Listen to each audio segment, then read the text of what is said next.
எல்லாருக்கும் வணக்கம். இந்திய அரசியல் சாசனம் நம்ம தமிழ்நாட்டில் இருக்கிற எல்லாருக்குமே கொடுத்துருக்கிற உரிமையில் ரொம்ப ரொம்ப முக்கியமானது ஓட்டிங் ரைட், வாக்குரிமை. ஒரு மனுஷன் உயிரோடு இருக்கான்றதுக்கு அடையாளமாக இருக்கிறதுல அவனோட ஓட்டுரிமை ரொம்ப முக்கியம். அதனால தான் voting is not only our right but also our life. ஒரு முக்கியமான விஷயத்தை பற்றி இப்போ நான் உங்ககிட்ட ஷேர் பண்ண போகிறேன். இது நான் ஃபஸ்ட்டு கேள்விப்பட்ட உடனே எனக்கே ரொம்ப ஷாக்கிங்காக தான் இருந்தது. இப்போ நான் பேசிகிட்டு இருக்கிற இந்த நேரத்தில் தமிழ்நாட்டில் இருக்கிற நம்ம யாருக்குமே ஓட்டு போடுற உரிமையே இல்லைன்னு சொன்னால் நம்புவீங்களா? நான் நீங்கள் உட்பட யாருக்குமே அது இல்லை. நான் பயமுறுத்துறேன்னு நினைக்காதீங்க, அதுதான் நிஜமும் கூட. கொஞ்சம் ஏமாந்தால் நம்மள மாதிரியே இன்னும் லட்சக்கணக்கான பேருக்கும் இதே நிலைமை தான். ஓட்டு போடுற அந்த உரிமையே இல்லாத மாதிரி ஒரு நிலைமை வந்தாலும் வரலாம். இதுக்கு மெயின் ரீசன் அந்த எஸ்ஐஆர், ஸ்பெஷல் இன்டென்சிவ் ரிவிஷன், சிறப்பு தீவிர திருத்தம்.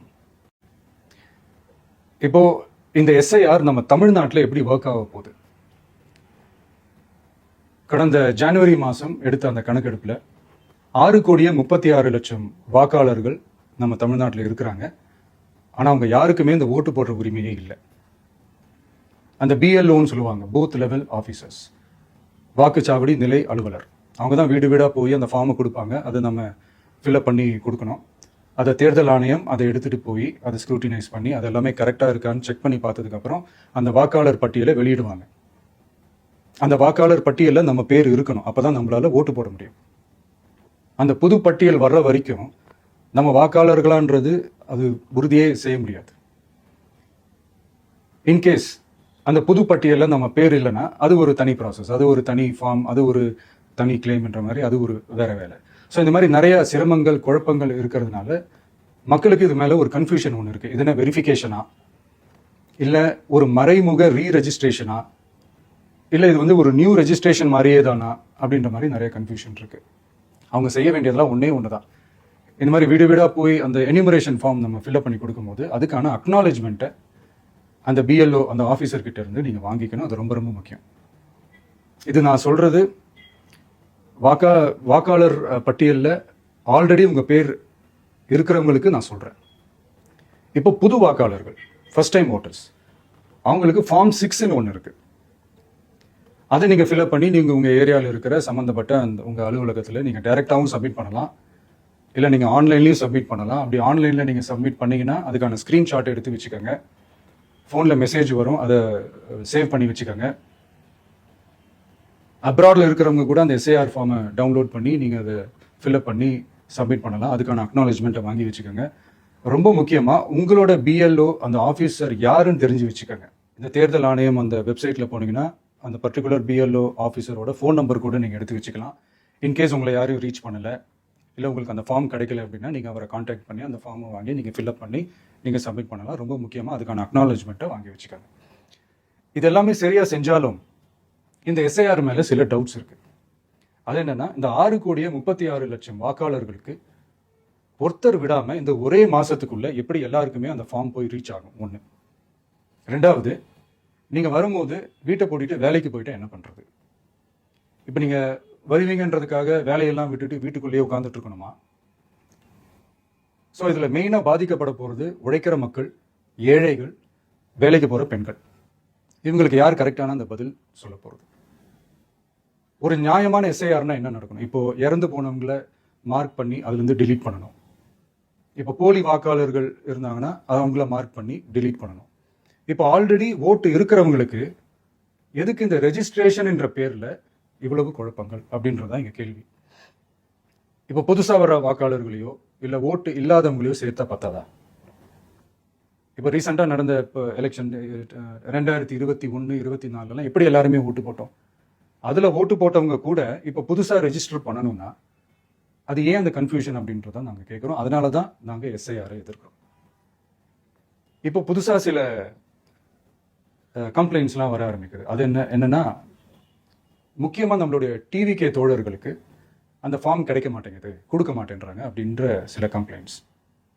இது யார் பண்ணுறாங்க அப்படின்றது நான் தான் சொல்லி தெரிய வேணும்னு ஒன்றும் அவசியம் இல்லை உங்களுக்கு.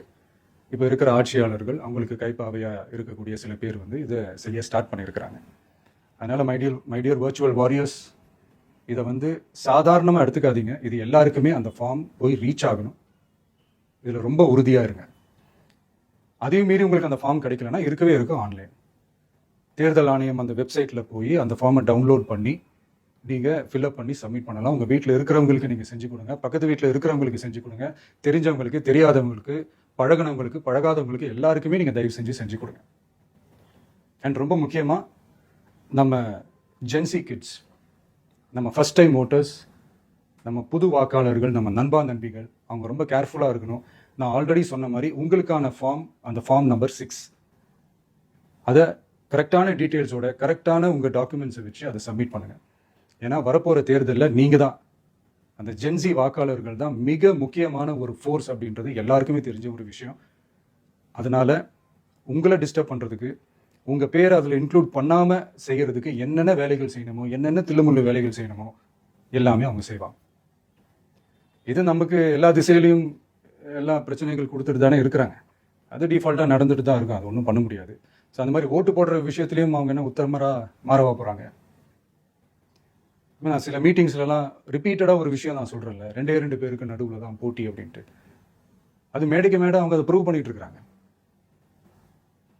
அதனால தோழர்களே, வரப்போகிற தேர்தலில் நம்ம யாருன்னு காட்டணும், நம்ம பலம் என்னன்னு காட்டணும். அதுக்காக அந்த பலமான, அந்த பவர்ஃபுல்லான ஆயுதத்தை நம்ம கையில் எடுக்கணும். அந்த ஆயுதம் வேற எதுவுமே இல்லை, ஓட்டு, வாக்கு, ஜனநாயகம். அது இருந்தால் தான் நம்ம அந்த வெற்றியை நோக்கியே நம்மளால பயணிக்க முடியும். தமிழ்நாடே அந்த வாக்குச்சாவடி முன்னாடி திரண்டு நிற்கணும். அதை பார்த்துட்டு தமிழ்நாடே தமிழக வெற்றி கழகமா, இல்லை தமிழக வெற்றி கழகம் தான் தமிழ்நாடா அப்படின்ற மாதிரி இருக்கணும். வீடுன்னு ஒன்று இருந்தால் தான் ஓடு மாற்ற முடியும்னு அறிஞர் அண்ணா அவர்கள் சொல்லியிருக்கிறாங்க. அந்த மாதிரி ஓட்டுன்னு ஒன்று இருந்தால் தான் இந்த நாட்டையே காப்பாற்ற முடியும். அப்புறம் இன்னொரு முக்கியமான விஷயம், அந்த எனிமரேஷன் ஃபார்ம் நீங்கள் ஆன்லைனில் நீங்கள் ஃபில்அப் பண்ணும்போது அதில் ஒரு சில ப்ராப்ளம்ஸ் வரதுக்கு வாய்ப்பு இருக்குது. அது உங்களுடைய ஓட்டர் ஐடியில் இருக்கிற உங்கள் பேரும், ஆதார் கார்டில் இருக்கிற பேரும், அந்த ஸ்பெல்லிங், இனிஷியல்ஸ் எல்லாமே ஒரே மாதிரி இருந்தால் தான் அது அக்செப்ட் ஆகும், இல்லைன்னா அக்செப்ட் ஆகாது. அது கொஞ்சம் கேர்ஃபுல்லாக பண்ணுங்கள். அது கொஞ்சம் யூசர் ஃப்ரெண்ட்லியாக இருக்கலாமேன்னு கேட்டதுக்கு அதெல்லாம் முடியாது, அதுக்கெல்லாம் வாய்ப்பு இல்லை, அதுக்கெல்லாம் ஆளுங்க இல்லை, பண்ண முடியாதுன்னு ரிப்ளை பண்ணிட்டாங்க.